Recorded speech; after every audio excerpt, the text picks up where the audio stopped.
Dari 40 santriwati yang berada di sekolah ini, 21 telah dirudah paksa Heri. 8 diantaranya hamil dan telah melahirkan 9 bayi. Karena 1 di antara mereka ada yang melahirkan 2 kali.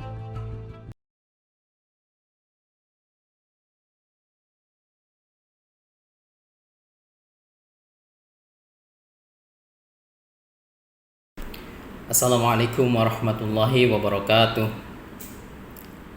Kaum muslimin, saudara-saudaraku dimanapun berada, saya bersyukur kepada Allah Subhanahu wa Ta'ala memasuki tahun baru 2022 ini berada dalam keadaan sehat walafiat, tidak kurang suatu apapun.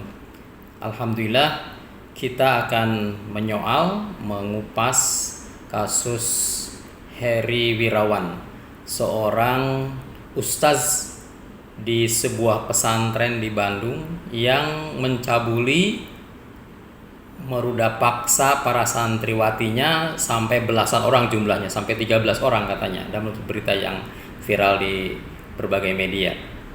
Nah, saya tidak akan menyoal bahwa ini sebagai sebuah kasus kriminal atau kasus penistaan agama dan lain-lain.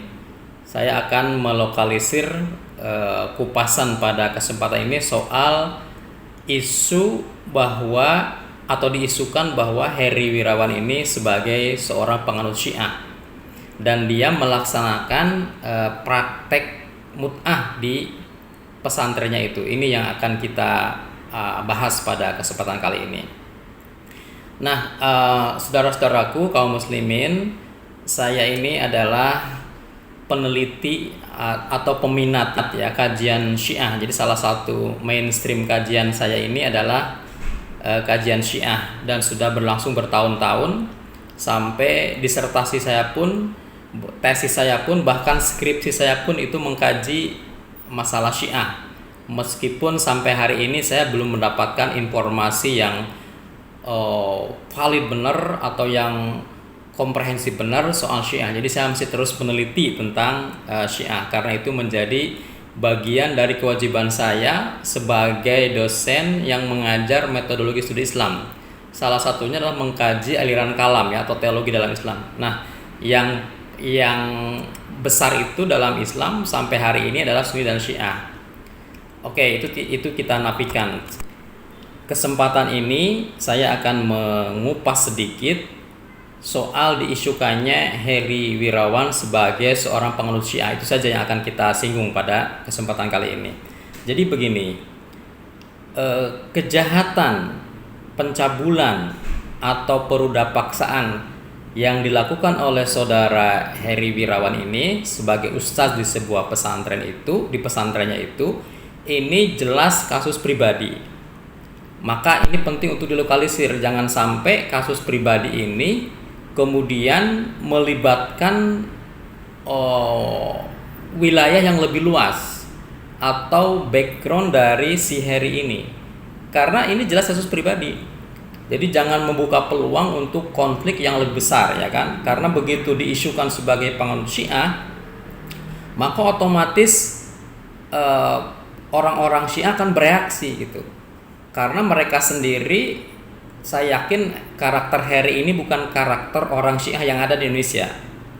Nah, bagaimana itu terjadi? Begini, sejauh yang pernah saya lakukan research, penelitian, baik teknik dokumentasi maupun teknik wawancara begitu, kepada orang-orang Syiah saat melakukan penelitian untuk disertasi maupun untuk penelitian-penelitian lainnya yang menjadi kewajiban saya, kalaupun ada praktek mut'ah itu tidak seperti yang dilakukan oleh Heri Wirawan ini. Jadi ini dari sisi teoritis, praktek nikah mut'ah yang ada di Syiah itu tidak seperti yang dilakukan oleh Heri Wirawan. Saya tidak akan bicara banyak soal praktek nikah mut'ah ya, karena ini juga penelitian pribadi yang boleh jadi benar, boleh jadi tidak. Tapi silakanlah kalau misalnya ada yang tertarik bisa mewawancari orang-orang Syiah di Indonesia, kan banyak ya, ada Ormas Abi, ada Ijabi, itu kan bisa langsung ke sana. Saya tidak menyoal ininya.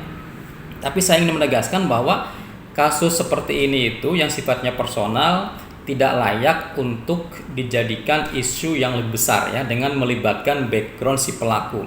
Kasus apapun ya, tidak hanya si Heri Wirawan ini. Sebab dampak sosial yang muncul atau efek negatif yang muncul ketika kita menisbatkan seseorang yang melakukan keburukan kepada kelompok tertentu yang menjadi backgroundnya, maka ini akan menimbulkan konflik yang lebih besar, dan itu salah dan membahayakan tatanan masyarakat ya, membahayakan kesatuan kaum muslimin. Bahkan pun misalnya seorang yang melakukan tindak kejahatan dengan background organisasi atau komunitas tertentu yang jelas ya, itu tetap tidak dibenarkan. Apalagi kasus si Heri Wirawan ini yang tidak jelas kemudian dinisbahkan kepada Syiah. Ini yang bahaya ya. Jadi saudara-saudaraku kaum muslimin dimanapun berada, kita sudah paham konflik Sunni Syiah di Indonesia ini kalau terjadi letupan itu kan membahayakan ya kan. Yang hilang bukan cuma harta benda, kehormatan, tapi juga nyawa biasanya ikut melayang. Bukan sekedar kecelakaan gitu, dan itu sudah berulang-ulang. Silakan ditelusuri jejak medianya ya. Banyak itu.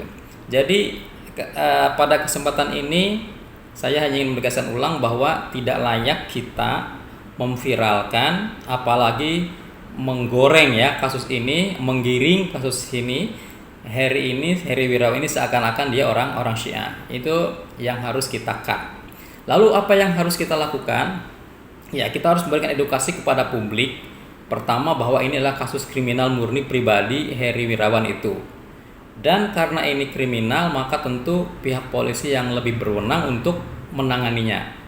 Nah, dan sampai hari ini kan si Heri Wirawan sudah ditahan polisi ya. Artinya dari sisi proses pengadilan pidana yang berlaku di kita sedang ongoing, sedang berjalan, dan itu sudah nggak ada masalah ya. Karena ini jelas-jelas kan kejahatan yang dibenci oleh semua orang begitu. Untuk kelanjutannya, maka setiap orang itu harap membatasi diri ya, jangan sampai mempush gitu isu-isu yang tidak benar ya. Nanti coba akan saya lanjutkan juga pada video berikutnya bagaimana isu lain yang menimpa Heri Wirawan di samping diisukan sebagai Syiah juga dia diisukan hal-hal lainnya. Ini yang harus kita batasi gitu supaya kasus ini terus berjalan, kemudian kaum muslimin yang lebih besar itu tidak terlibat dalam konflik yang tidak jelas. Karena sekali lagi kita tegaskan bahwa ini murni kasus pribadi, tindak asusila pribadi yang bersangkutan Heri Wirawan tersebut dengan santriwati yang tinggal di pondoknya itu. Itu ya, terima kasih atas atensinya. Assalamualaikum warahmatullahi wabarakatuh.